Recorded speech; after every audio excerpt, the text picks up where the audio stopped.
Jake Thompson stood in the main hall of Kepler Station and watched the morning shift change happen around him. The station was huge, bigger than most cities back on Earth. It had taken 5 different alien races working together to build it. Now it served as a meeting place where humans and aliens could work side by side. Jake was a commander in the Earth Defense Fleet, but his job here was mostly peaceful. He made sure the human crew did their work and got along with their alien partners. Most days this meant solving small problems and attending boring meetings. His team was small but good. Amy Rodriguez was his second in command. She was smart and always stayed calm, even when the aliens did things that seemed strange. Paul Baker ran the engineering section. He could fix anything and had a gift for explaining human technology to confused aliens. Lisa Chang handled all communications between the different species on the station. The aliens on Kepler Station came from 4 different worlds. The Zephyrians looked like living crystals that changed colors when they talked. They were very smart and loved to study things. The Cathara looked like giant insects with 6 arms and big compound eyes. They were great builders and could work for days without getting tired. The Novari were the strangest of all. They lived in special gas-filled rooms and looked like floating clouds with bright lights inside them. The 4th group was the Karathi, who looked like tall, thin lizards with smooth gray skin. What bothered Jake was how these aliens looked at humans. He saw it in their big eyes, their clicking sounds, and the way they moved when humans walked by. They thought humans were weak. Jake could understand why they might think this. Humans were smaller than most aliens. They could not see in the dark like the Karathi. They could not lift heavy things like the Cathara. They could not live in space without special suits like the Novari. They could not change their skin color to show emotions like the Zephyrians. During the morning meeting, Jake sat at the big round table with the other department heads.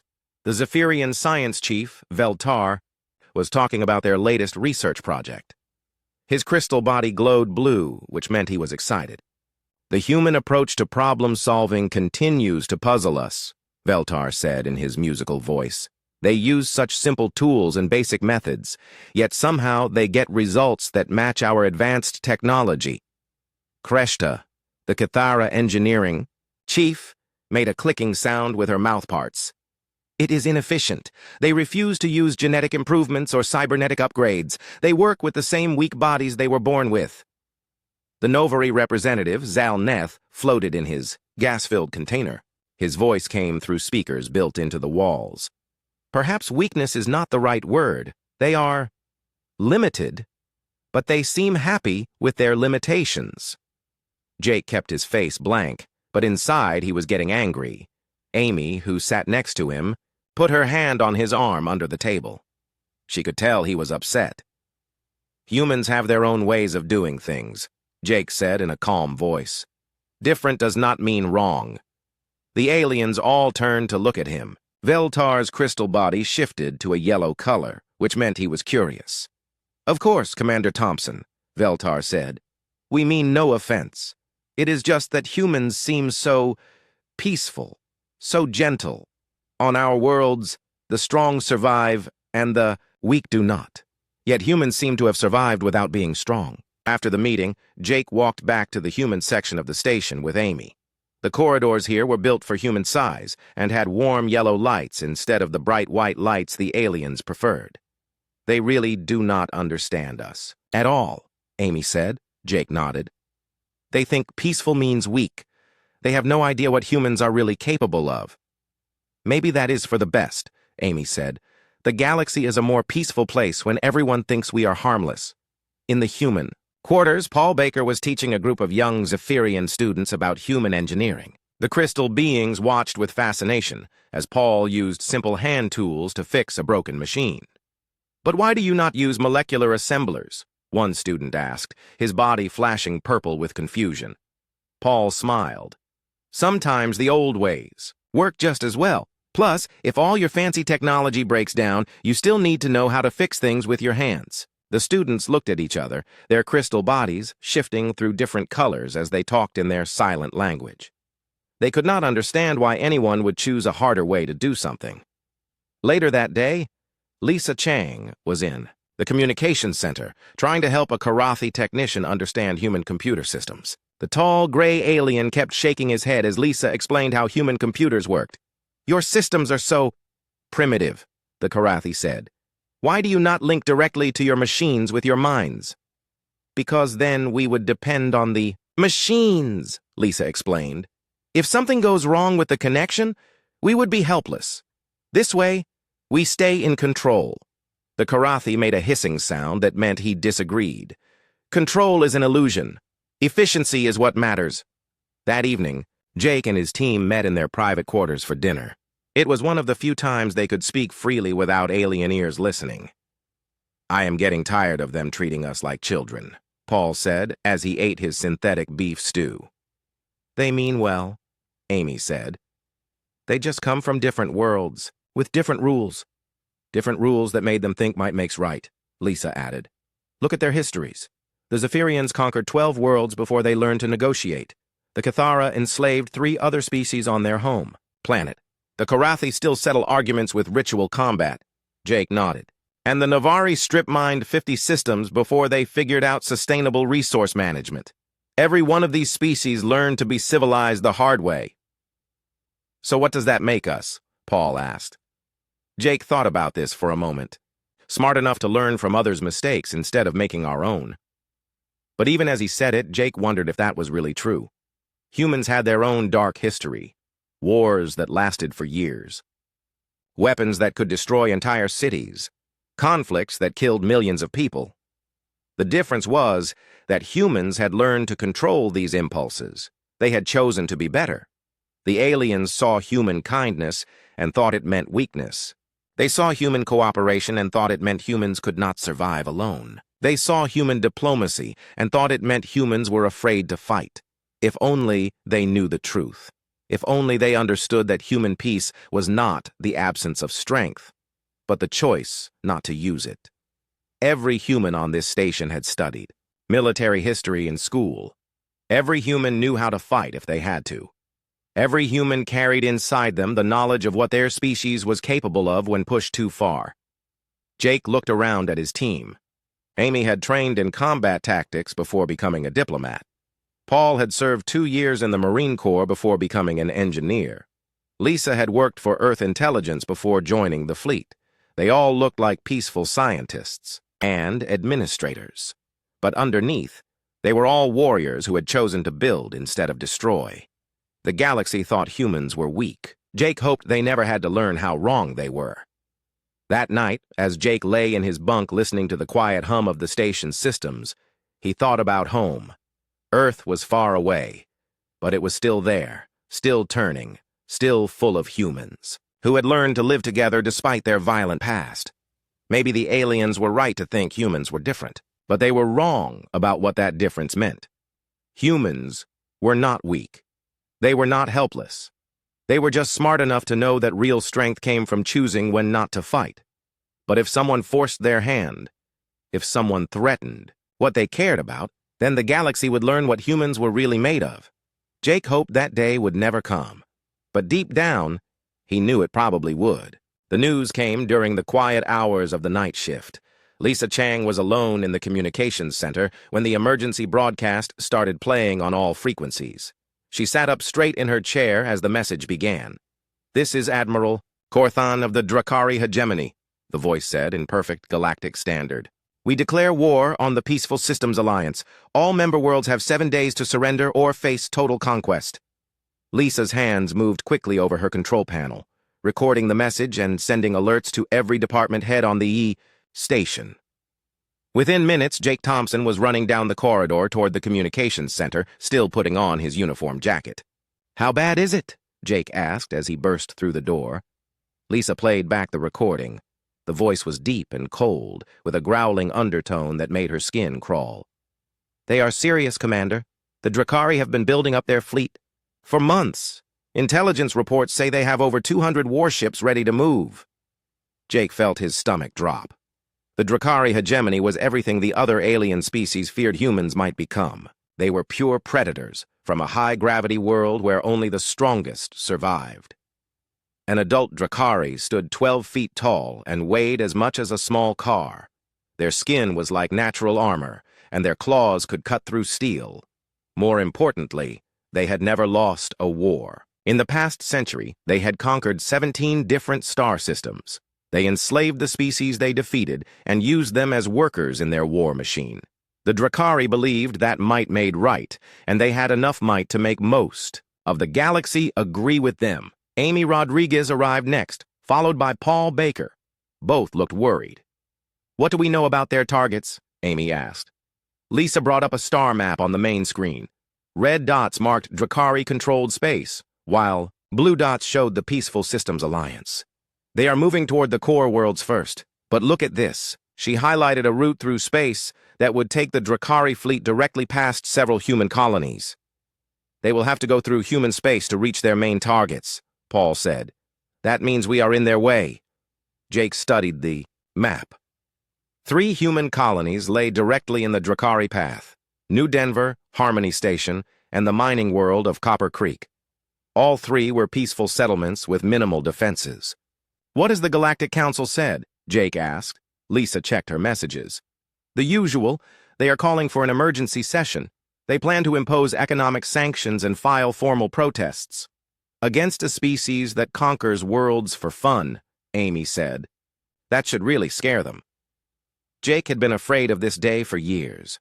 He had read the reports about the Drakari. He knew their history, their tactics, their complete lack of mercy for anyone they considered weak. The Galactic Council's idea of justice was to hold meetings and pass resolutions.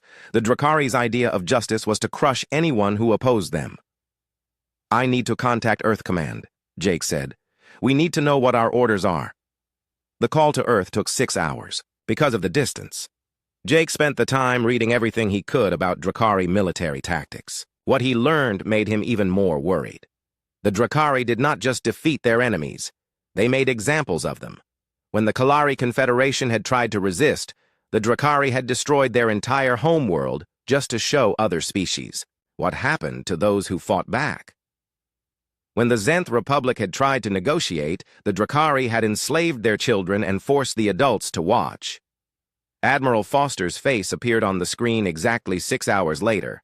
She looked tired and angry. "Commander Thompson," she said, "I assume you have heard the news?" "Yes, ma'am." "What are our orders?" Admiral Foster was quiet for a moment. "Officially, Earth is maintaining its policy of neutrality.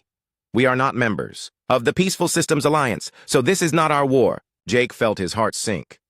"Unofficially?" "Unofficially, we have 3 human colonies directly in the Drakari path. If they attack human civilians, all bets are off." Admiral Foster leaned forward. "Jake, I need you to understand something. The politicians back on Earth are still hoping this can be solved peacefully. They think the Drakari will accept surrender from the Alliance worlds and leave everyone else alone. But you do not think so. I know the Drakari. They see weakness as something to be destroyed. And right now, the entire galaxy sees humans as weak." Admiral Foster's eyes were hard. "If they attack our people, we will respond. But until then, we wait." The call ended, leaving Jake staring at a blank screen. Around him, his team waited for orders. "So what do we do?" Paul asked. "We wait," Jake said. "And we prepare." 3 days later, Captain Ryan Scott was having the best day of his career. The New Horizons was a research ship, not a warship, but it had the most advanced archaeological equipment in human space. Ryan's job was to explore dead worlds and try to understand the species that had once lived there. Today, they had discovered something amazing on the 4th planet of the Kepler 442 system, an entire city, perfectly preserved under a layer of volcanic ash. The civilization that built it had died out 50,000 years ago, but their technology was still intact. Ryan's crew was small but enthusiastic. Dr. Michelle Adams was the team's archaeologist, and she had been practically dancing with excitement since they found the city. Ben Clark was their security chief. But on a peaceful research mission, his job was mostly to make sure nobody fell into any holes. Kate Harris was their navigator and pilot, and she had found them a perfect landing spot near the city's center. "This is incredible," Michelle said as she studied the readings from their sensors. "The buildings are made from some kind of crystalline material that seems to repair itself. The power systems are still functioning after all this time." Ben was less excited about the discovery. As security chief, it was his job to worry about things going wrong. Any signs of what killed them off? Volcanic eruption, Kate said from her pilot station. Big one. Probably blocked out their sun for years. Ryan smiled as he watched his team work. This was why he loved exploration. Every dead world had a story to tell, and humans were getting very good at listening to those stories. The proximity, alarm changed everything. Captain, Kate said, her voice suddenly tense. We have 3 ships coming out of hyperspace. Big ones. Ryan moved to look over her shoulder at the sensor display. 3 massive ships had appeared at the edge of the system, each one 5 times the size of the New Horizons. Can you identify them? Ryan asked. Kate's fingers moved over her controls. The computer says they are Drakari warships, Conquest-class battle cruisers. The communication system crackled to life. A deep, growling voice filled the bridge. Human vessel. This is General Thakmor of the Drakari hegemony. You will surrender your ship immediately and prepare to be boarded. Ryan felt his blood turn cold. The Drakari were supposed to be fighting, the Alliance worlds, not bothering peaceful research ships. General Thakmor, Ryan said, trying to keep his voice steady. This is Captain Ryan Scott of the Earth vessel New Horizons. We are conducting peaceful archaeological research. We have no military value. The Drakari general laughed, a sound like rocks grinding together. All humans have value as slaves, Captain. Your pathetic species will make excellent workers for the hegemony. Surrender now, and we will kill only half of your crew. Ryan looked around his bridge. Michelle looked terrified. Kate was staring at her controls like they might somehow save them. Ben was standing very still, but Ryan could see something dangerous in his eyes.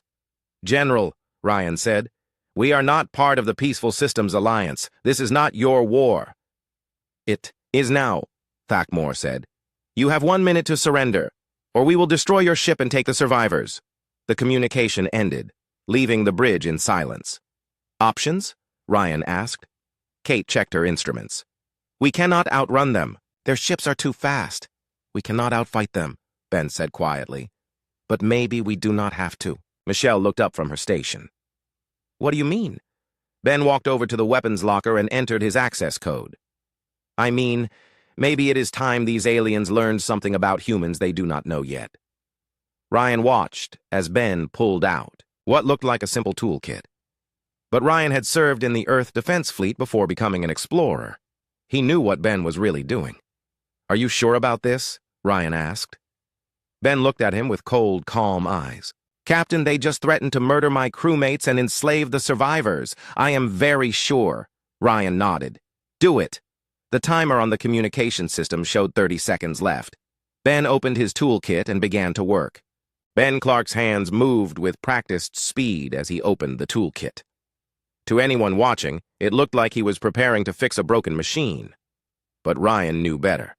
Every human ship in the fleet carried these special toolkits, and every security officer knew how to use them.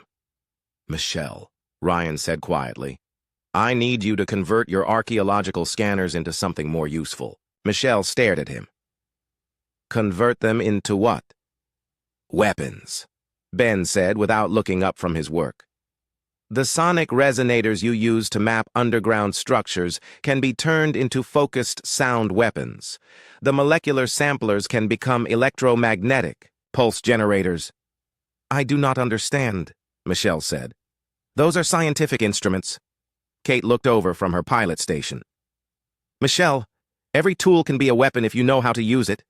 Ben is going to show us how. The communication system activated again. General Thakmor's growling voice filled the bridge. Time is up, humans. Prepare to be boarded. Ryan activated the ship's response system. General, we surrender. Please do not fire on us. The lie came easily. Ryan had learned long ago that sometimes the best strategy was to let your enemy think they had already won. Wise choice, Thakmor said. Lower your shields and prepare docking clamps for our boarding shuttles. Ryan nodded to Kate, who began shutting down their defensive systems. To the Drakari, it would look like the humans were giving up without a fight. Ben finished his work and stood up. In his hands was something that looked like a modified repair tool, but Ryan could see the focusing lens and power coupling that turned it into a directed energy weapon. "How long do we have?" Ben asked. Kate checked her sensors. "2 shuttles launching from the lead ship. They will be here in 8 minutes. "More than enough time," Ben said. He looked at Michelle. "I need you to take apart your scanning equipment. Kate, I need you to reprogram the navigation computer. Ryan, you know what to do with the ship's systems." For the next 7 minutes, the crew of the New Horizons worked with a focus and efficiency that would have surprised any alien watching them. Michelle's hands shook at first, but Ben guided her through the process of converting her scientific tools into weapons. Kate's fingers flew over her controls as she turned the ship's harmless navigation system into a targeting computer. Ryan moved through the ship's engineering sections, making modifications that would turn their peaceful research vessel into something much more dangerous. The aliens had made a fundamental mistake about humans. They thought that because humans chose to be peaceful, they did not know how to be anything else. They thought that because human ships looked like research vessels or trading ships, that was all they were. What they did not understand was that every human carried within them the knowledge of 10,000 years of warfare. Every human child learned in school about the great battles of history. Every human adult knew that their peaceful civilization existed only because their ancestors had been willing to fight for it when necessary.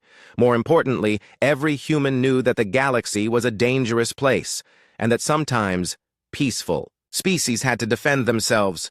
"Shuttle's docking," Kate announced. Ryan looked around his bridge. Michelle was holding what looked like a scanning device, but Ben had shown her how to turn it into a sonic weapon that could stun or kill. Kate had her navigation tools ready to use as guided projectiles.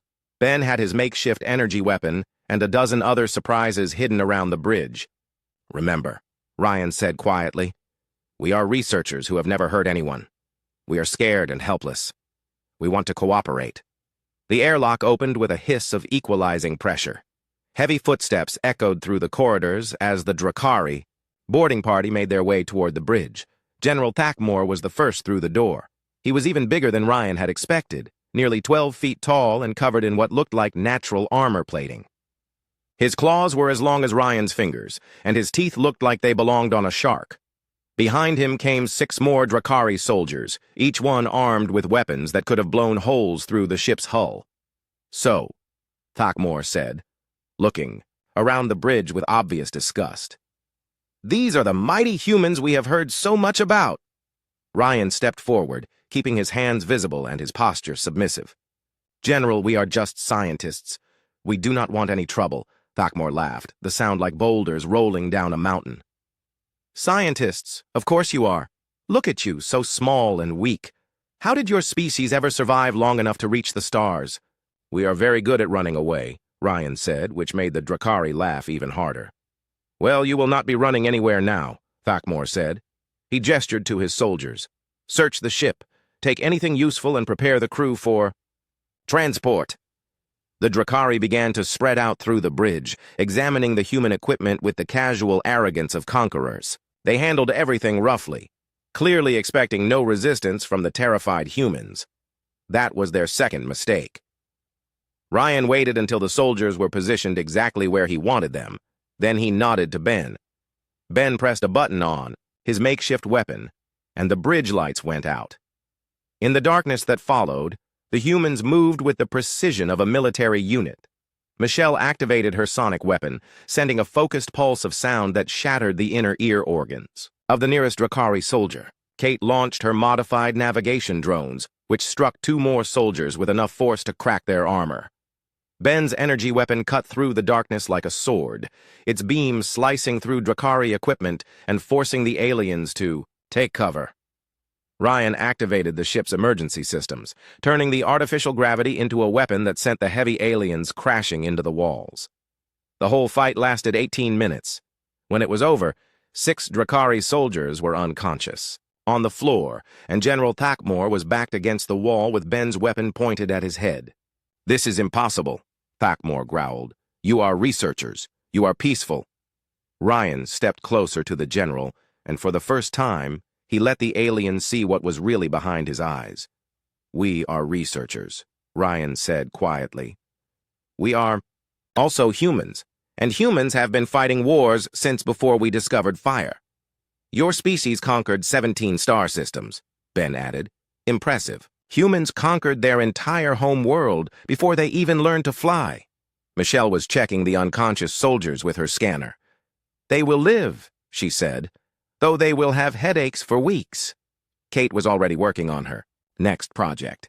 Captain, I have control of their shuttle systems. I can also access their ship communications. Ryan smiled. It was not a nice smile. Open a channel to all 3 Drakari ships. Channel open, Kate said. This is Captain Ryan Scott of the Earth vessel New Horizons, Ryan said, his voice carrying to every Drakari ship in the system. Your boarding party has been defeated. Your general is our prisoner. Any attempt to rescue him or attack this ship will result in his immediate execution. The response came quickly. This is Admiral Vorthak of the Drakari fleet. Release General Thakmore immediately or we will destroy your ship. Ryan looked at the general, who was staring at the humans with something that might have been fear. Admiral, you are welcome to try, Ryan said. But before you do, let me explain something about humans that you seem not to understand. Ryan activated the ship's external cameras, showing the Drakari fleet the peaceful research vessel they had thought would be an easy target. This ship has no military weapons, it has no armor, it has no shields. It is exactly what it appears to be. A civilian research vessel with a crew of 16 scientists and explorers. Ryan paused, letting this information sink in. Your general brought 7 of your finest soldiers to capture this helpless ship. They are all unconscious. Your general is pointing one of your own weapons at his head, being held by a human engineer who learned to fight by reading old instruction manuals. Another pause. Admiral, if 16 human civilians can defeat your elite soldiers using improvised weapons and archaeological equipment, what do you think will happen when you meet our actual military? The communication channel went silent. Ryan continued. You have 3 choices, Admiral. You can withdraw your fleet and never threaten human space again. You can try to rescue your general and discover what other surprises we have prepared for you. Or you can attack this ship and explain to your superiors how you lost an entire boarding party to a crew of archaeologists. General Thakmore spoke for the first time since the fight ended. Admiral, do as he says. These are not the weak creatures we expected. The silence stretched for several minutes. Finally, Admiral Vorthak responded. What are your terms for the general's release? Ryan looked around his bridge at his crew. Michelle was still shaking slightly, but her eyes were hard with determination. Kate was monitoring the Drakari ships, ready to respond to any aggressive action.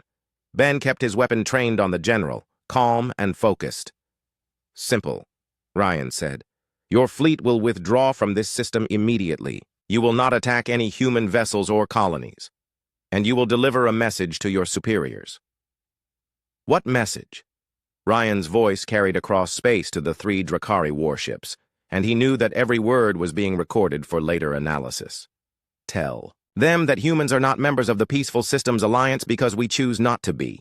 Tell them that we remain neutral in galactic conflicts because we prefer diplomacy to warfare. But most importantly, tell them that any species that threatens human civilians will discover exactly why we prefer peace. Ryan cut the communication and looked at General Thakmore. Your shuttle is ready for departure, General. I suggest you use it. As the Drakari general and his unconscious soldiers were loaded back onto their shuttle, Thakmore stopped at the airlock door. This is not over, human, he said. Ryan nodded. No, General. I think it is just beginning. The shuttle departed, followed quickly by the 3 Drakari warships. Within an hour, the New Horizons was alone in the system again.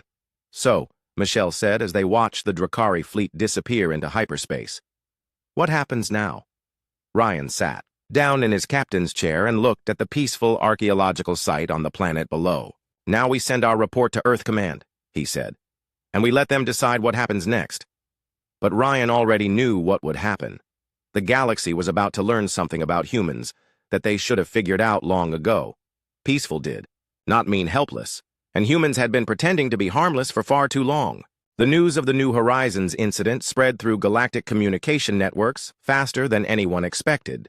Within hours, every major news service was running the story. Within days, every government in known space was demanding answers. Admiral Susan Foster stood before the emergency session of the Galactic Council, flanked by Colonel Alex Turner and Intelligence Director Karen Walsh. The Great Chamber was filled with representatives from dozens of different species, all of them staring at the humans with new eyes. The chamber itself was designed to show the peaceful nature of galactic civilization. Soft lighting, curved walls, comfortable seating arranged in circles rather than military rows. Everything about.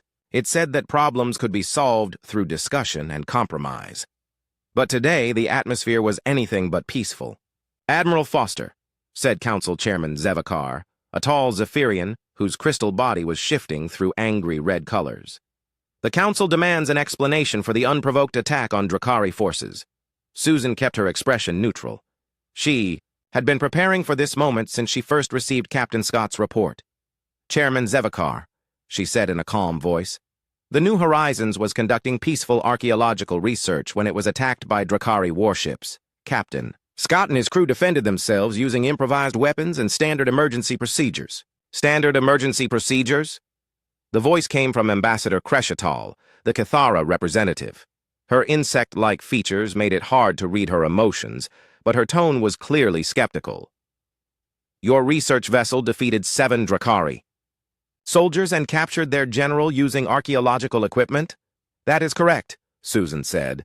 The chamber erupted in clicking, humming, and warbling sounds as representatives talked among themselves in their native languages. Susan waited patiently for them to finish.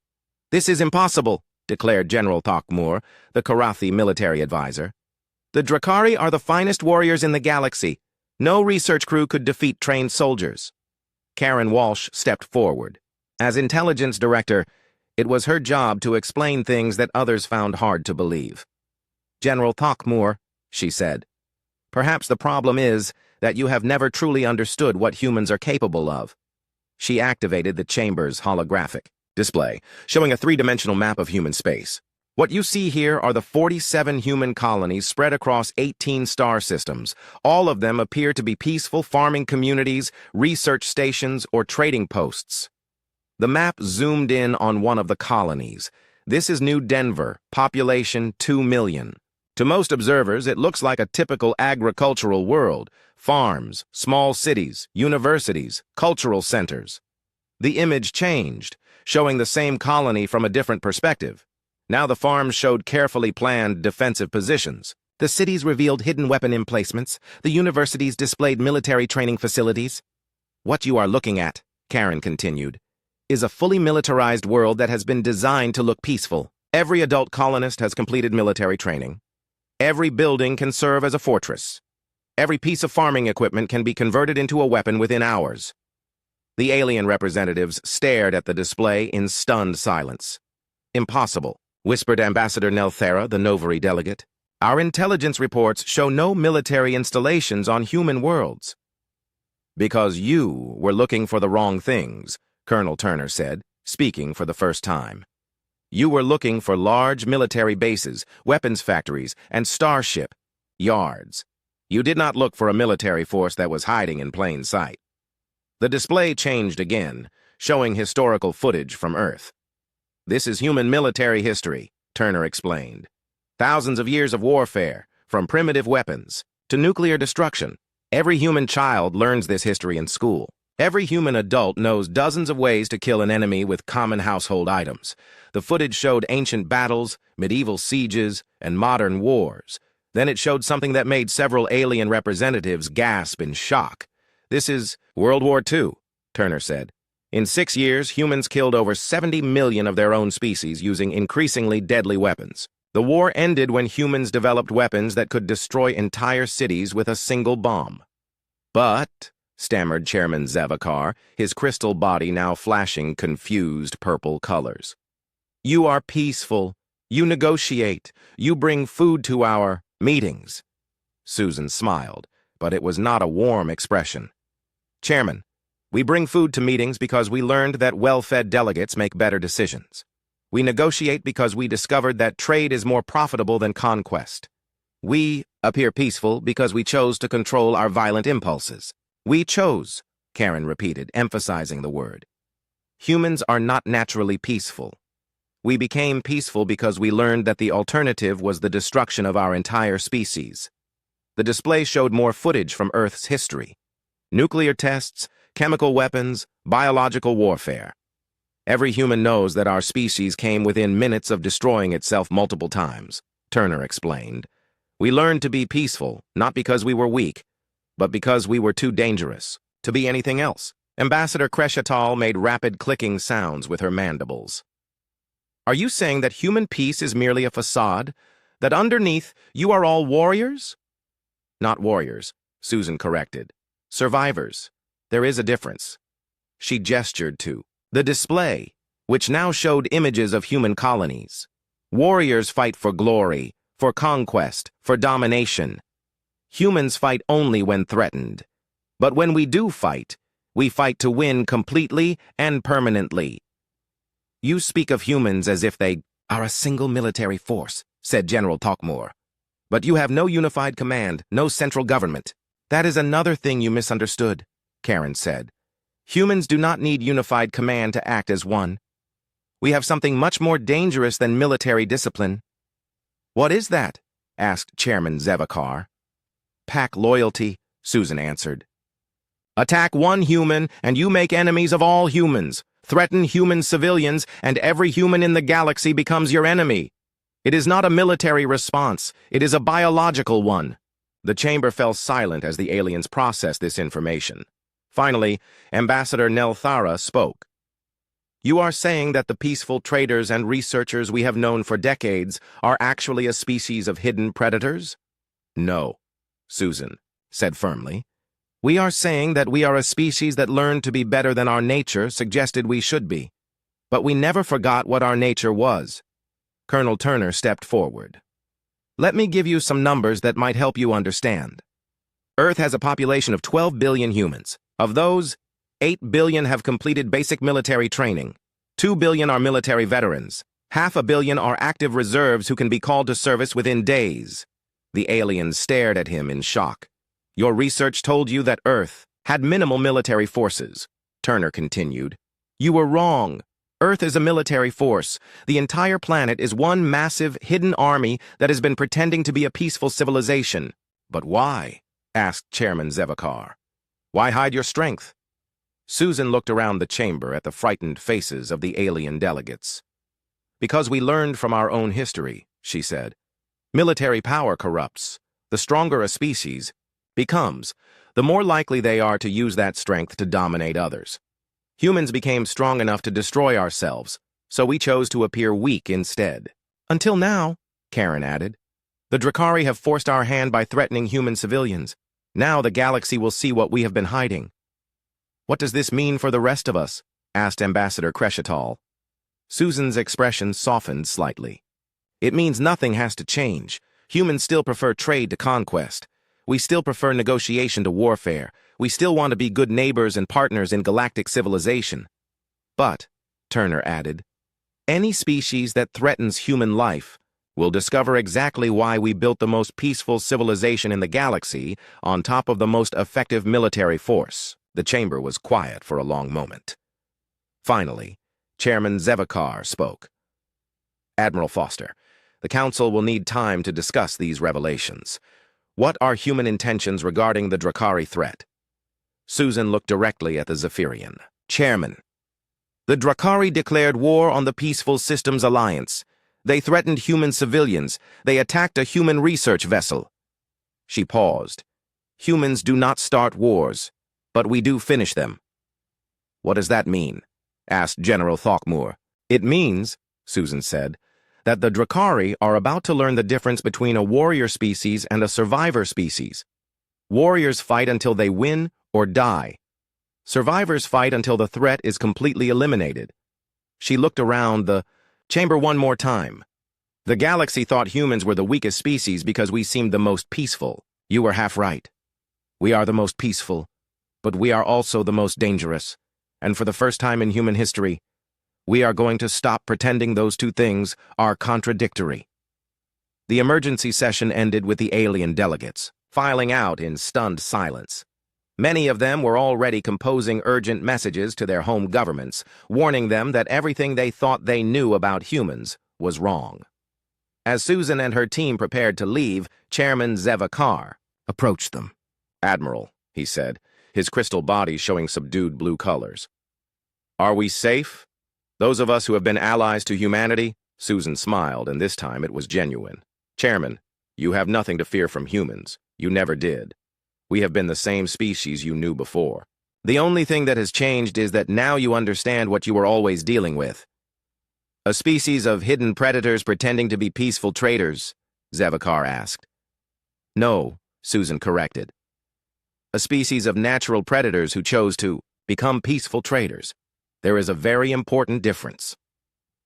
As they walked away, Karen Walsh looked back at the chamber where dozens of alien species were frantically trying to understand their new reality.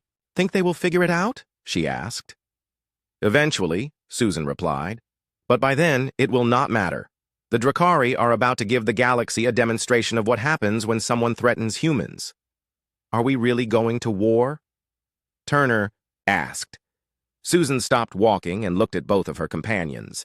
"Alex, we have been at war since the moment the Drakari threatened human civilians. The only question now is how quickly we end it."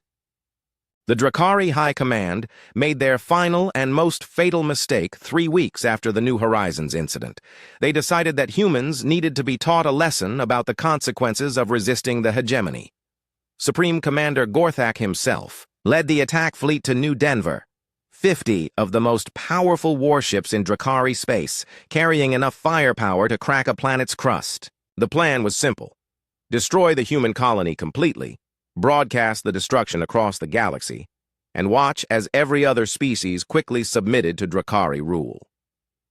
Captain Danny Morgan was drinking coffee in the command center of New Denver's orbital defense station when the Drakari fleet dropped out of hyperspace. He did not spill a single drop as he set down his cup and activated the colony's alert system. "All stations, this is Captain Morgan. We have 50 Drakari warships entering the system. Execute Plan Omega immediately." Across New Denver, 2 million colonists received the alert on their personal communicators. To any outside observer, what happened next would have looked like chaos. People running in all directions, vehicles racing through the streets, the apparent panic of civilians who knew they were about to die. But Commander Lisa Brown, watching from the main orbital station, knew better. She had helped plan this response for years. "Status report," she said to her operations officer. "All civilian shelters are at capacity," Lieutenant Carey Adams reported. "Ground defense batteries are online. The militia is moving to predetermined positions." "Time to completion?" 14 minutes, ma'am." Lisa nodded. 14 minutes to transform a peaceful farming colony into a fortress that could hold off an army.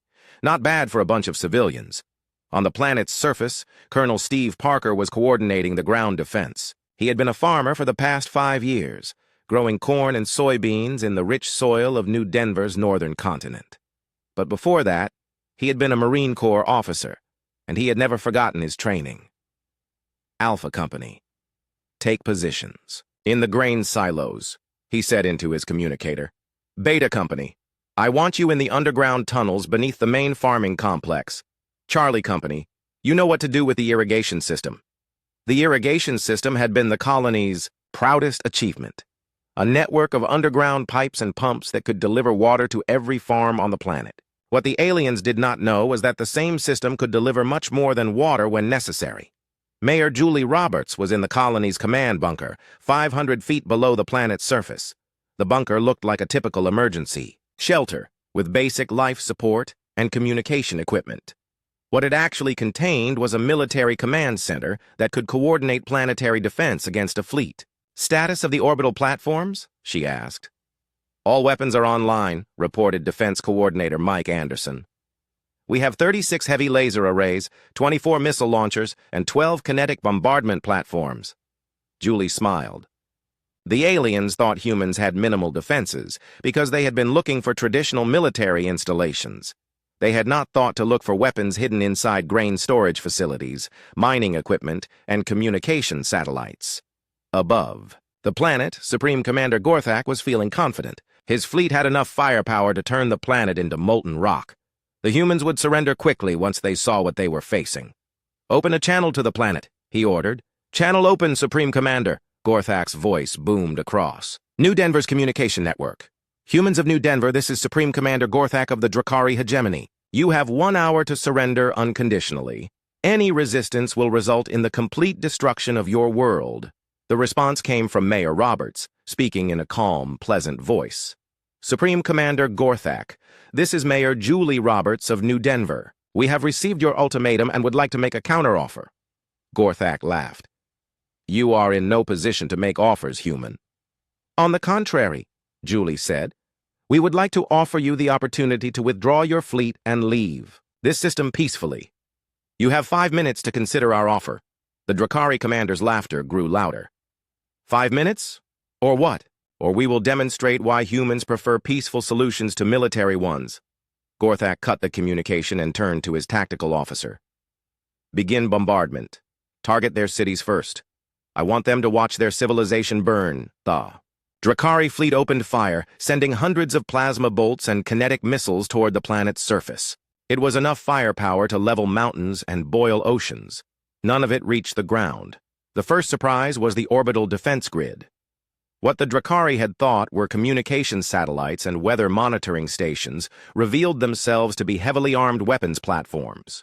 Laser beams lanced out from hidden emplacements, intercepting missiles and deflecting energy blasts.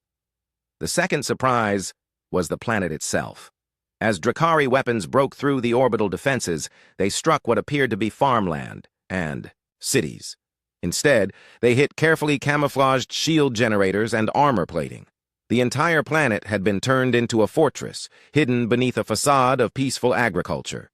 "Impossible," Gorthak muttered as he watched his bombardment fail to cause significant damage.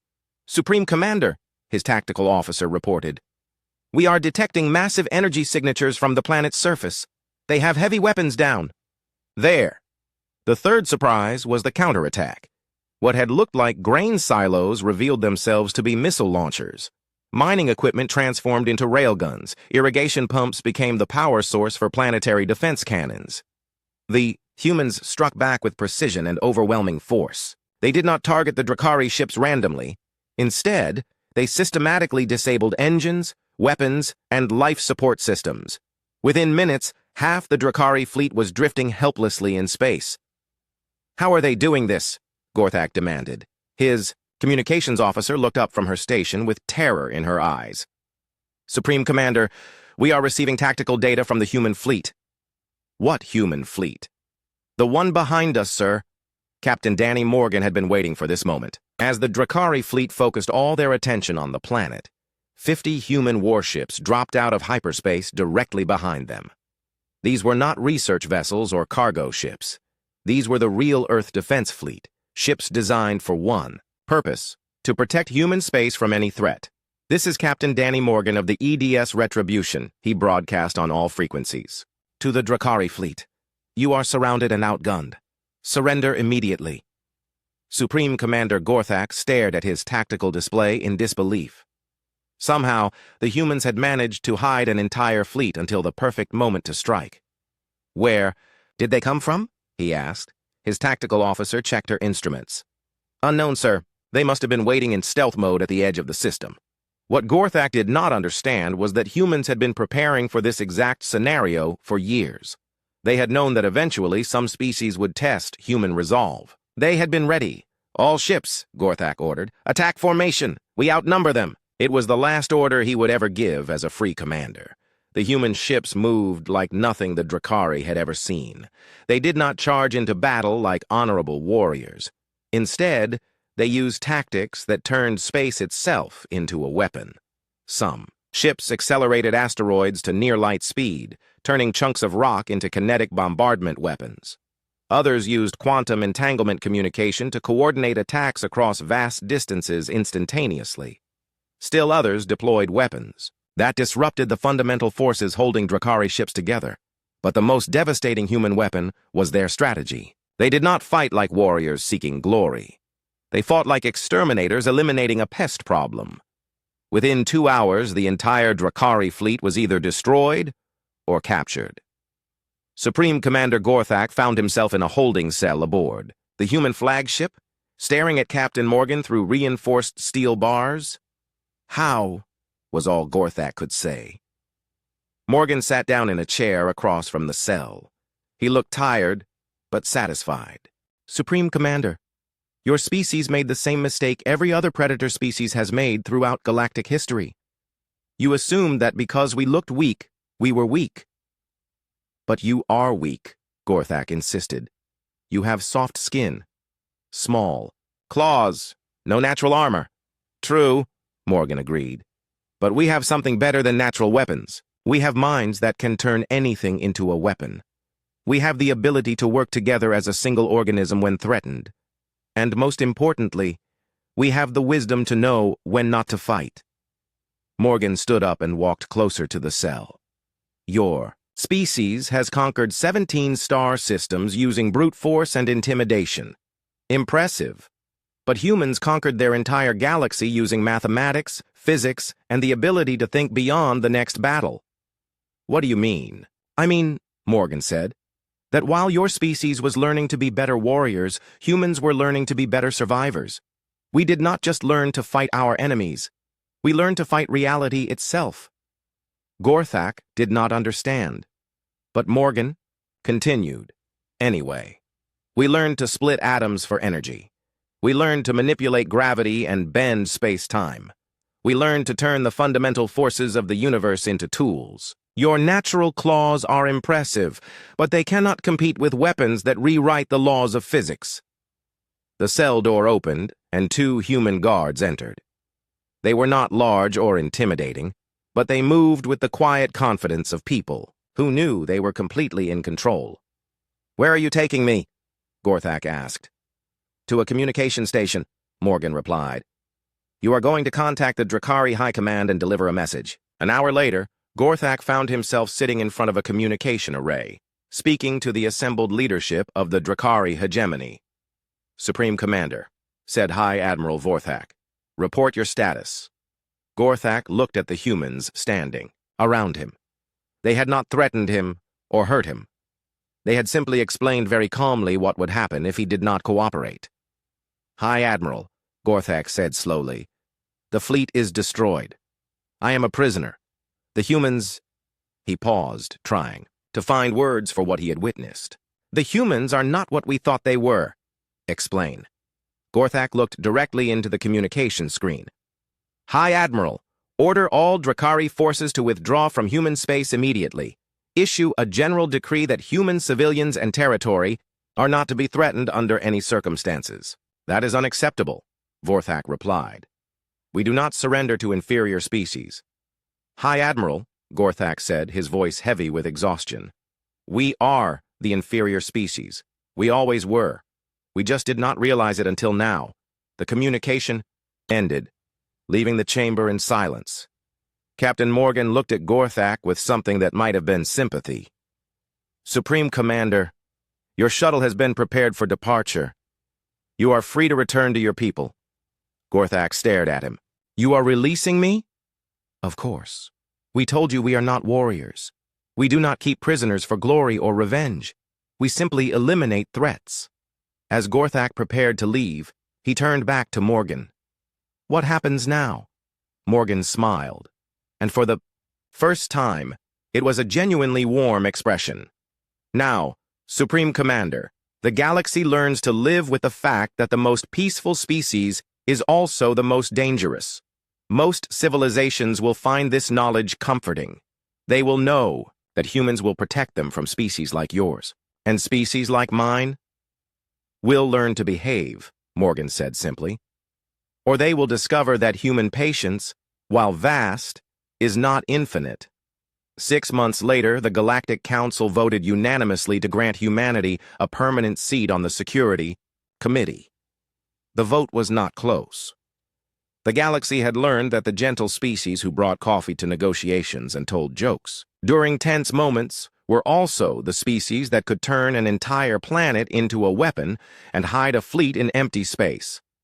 The most terrifying predators in the galaxy, it turned out, were the ones who had learned to shake hands instead of going for the throat. but they still remembered how to do both.